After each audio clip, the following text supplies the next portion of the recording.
What's the meaning of annoying?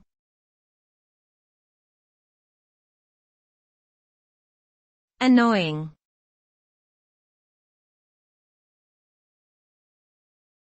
Annoying.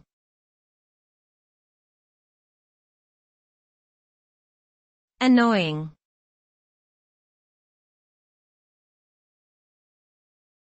Annoying.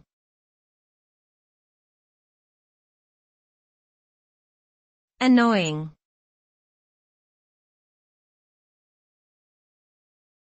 Annoying is a feeling of irritation or aggravation caused by someone or something that is bothersome or unpleasant.